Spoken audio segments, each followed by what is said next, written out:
Apreciados oyentes, muy buenos días. Esto es Reflexiones Matinales, Llave de David.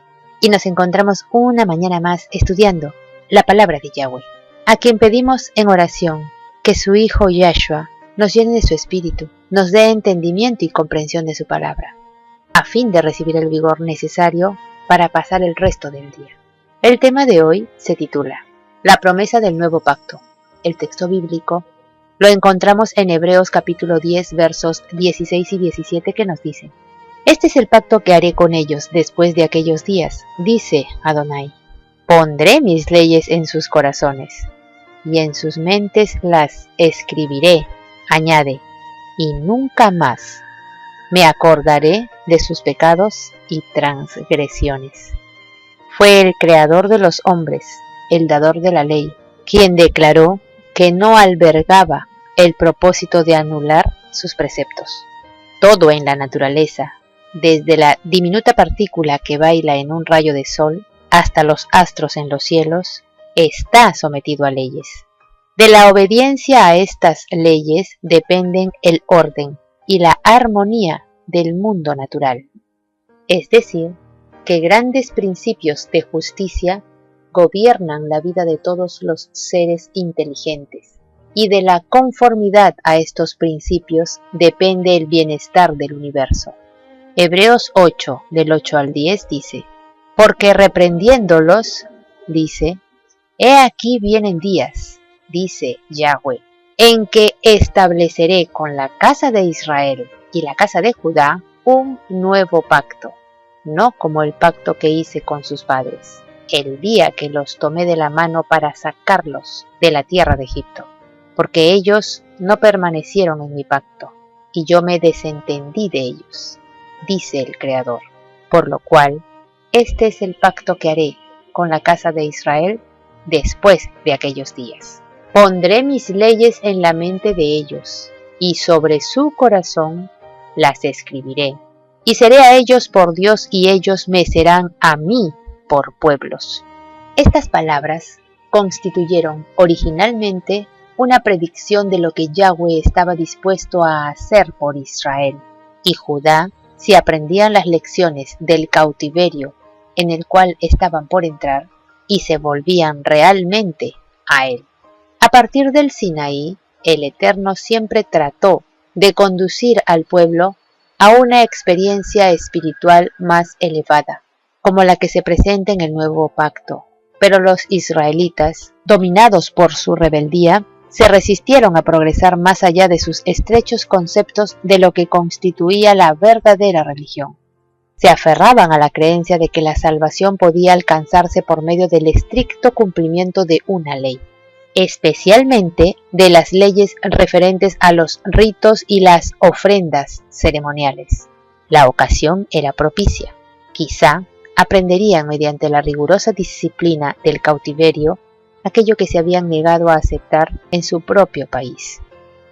Pero ni siquiera el cautiverio produjo en ellos un verdadero reavivamiento.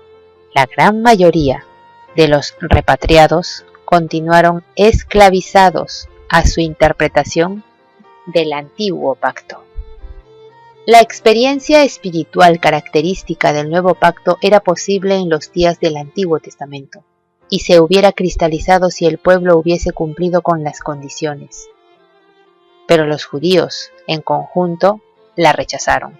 Aunque la enseñanza del Mesías y los apóstoles hicieron doblemente clara la buena nueva, que los judíos podrían haber aceptado antes, les resultó difícil renunciar al antiguo sistema de formas y ceremonias. El libro de Hebreos tenía el propósito de ayudarles a hacer esa transición. El autor de Hebreos recurre a la profecía para apoyar su tesis del supremo sacerdocio del Mesías y de la introducción de un nuevo orden. El profeta Jeremías había predicho un nuevo orden. Ahora había llegado. Se menciona el nuevo pacto como si hubiera sido hecho con la casa de Israel y con la casa de Judá, pues fue ofrecido primero a esas dos casas. Pero cuando los judíos menospreciaron sus privilegios religiosos, el reino de Yahweh les fue quitado. Ellos hacían escarnio de los mensajeros de Yahweh, hasta que no hubo ya remedio. y Yahweh los desechó. Con la venida del Mesías se cumplieron los símbolos de la ley ceremonial, con lo que se dio fin al sistema levítico. El derramamiento de la sangre del Mesías ratificó el pacto hecho mucho antes con Adán y confirmado con Abraham. En el monte Sinaí, el Creador escribió sus leyes en tablas de piedra y en un libro. Nuestro Padre Celestial tenía el propósito de que esas leyes también estuvieran escritas en los corazones del pueblo, pero los israelitas se contentaron con considerar esos estatutos sencillamente como un código externo y su observancia como un asunto de cumplimiento también externo. El Altísimo no tenía el propósito de que sus leyes fueran consideradas así. Ofreció a su pueblo que disfrutara de la experiencia de tener un corazón nuevo. Pero los israelitas se contentaron con una religión de formas y apariencias. Ahora, bajo los términos del nuevo pacto, se transforman los corazones y las mentes de las personas. Los hombres proceden correctamente, no por su propia fuerza, sino porque el Mesías mora en el corazón y manifiesta su vida en el creyente. Son nacidos del mismo Yahshua y producen los frutos del Espíritu. El poder divino es lo único que puede efectuar el cambio.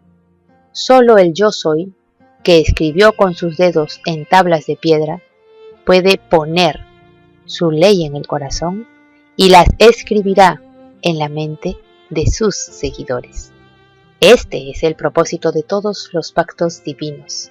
Yahweh desea ocupar su lugar debido y la gente anhelará reconocerlo como a su Padre Celestial.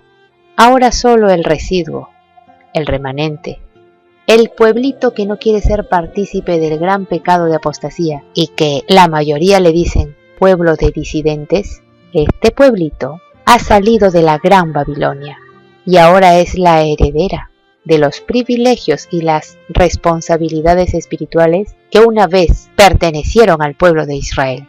Y seré a ellos por Dios, así dice el Eterno. Apreciados oyentes, que Yahweh nos bendiga. Hasta mañana.